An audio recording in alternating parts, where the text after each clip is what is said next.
Hello, my friend. This is Clyde. A constitutional amendment based on 2 Corinthians 6:14-16, which says, "Do not be unequally yoked together with unbelievers. For what fellowship has righteousness with lawlessness? And what communion has light with darkness? And what accord has Christ with Belial? And what part has a believer with an unbeliever?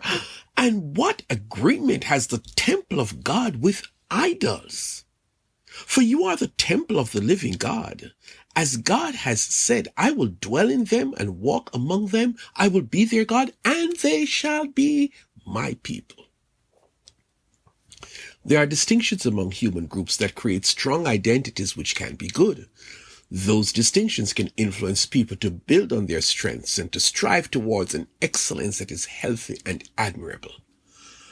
There are some contrasting human situations that can lead to ugly relations. Those we condemn, such as one race against another, one gender being superior to the other, one class of people being made to seem inferior to the other, just to name a few.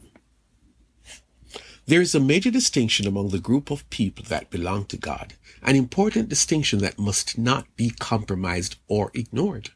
It forms the basis of your operation within a world that is otherwise hostile to your existence. You have probably heard the opening line, "Be not unequally yoked with unbelievers." Stop and think about it. Is this practical? Is this fair? You are in the world, but you are not of the world. That is what Jesus said of his followers. Explain to me what we should do, seeing that we do not live in an exclusive community where the only persons within that community are believers.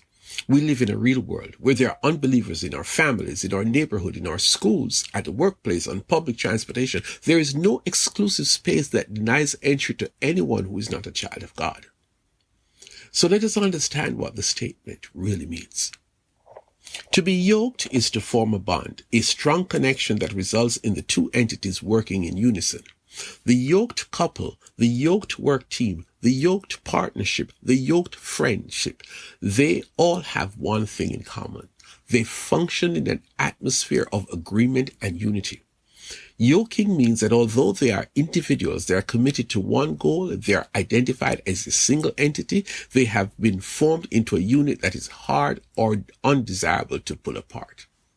By being yoked together, you are stronger and more able to achieve the goals and objectives that are unique to the unit that you have become. You celebrate achievements together. You grieve over the same things together. You are strong because you have each other. It is a beautiful concept that is workable.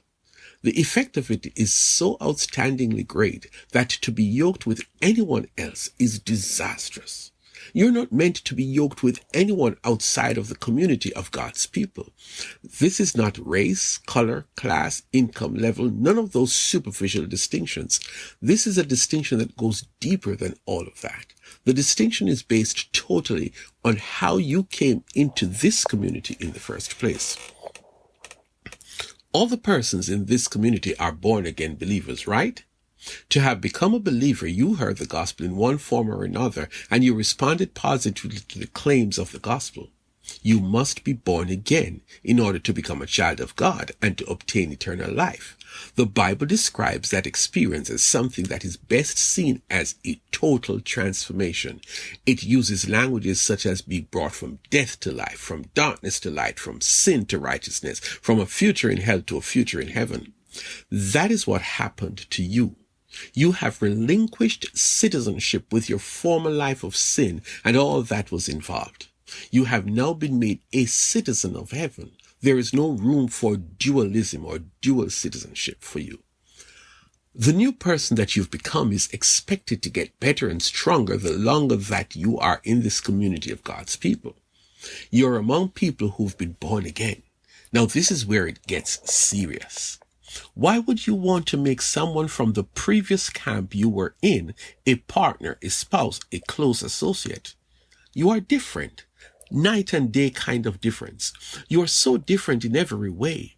Any kind of bonding with someone from the previous camp you were once in is heading for disaster. And this is where the rest of the text comes in.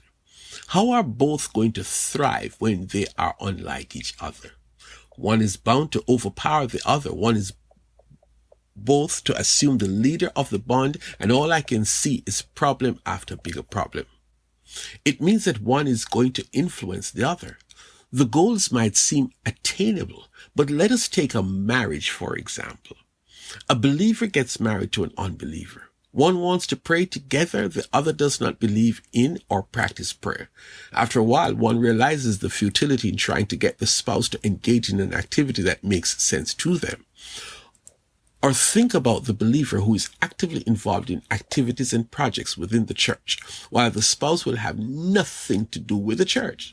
They do not worship together. They do not pursue spiritual goals together. They try to live as a family, but there is a strong likelihood that the believer will make adjustments and engage in or tolerate some of the actions of the other spouse. And here's what is funny. The believer says, I'm trying to present Jesus to the other person, but they are busy trying to stay away from Jesus. Jesus says, don't do it. This message is an amendment to the constitution of the believer. You are a child of God and you live like one. Totally. Do not compromise your new identity by being yoked together with an unbeliever. Did you get anything out of this message? Share your thoughts with me in an email which you will send to friendofclyde@gmail.com.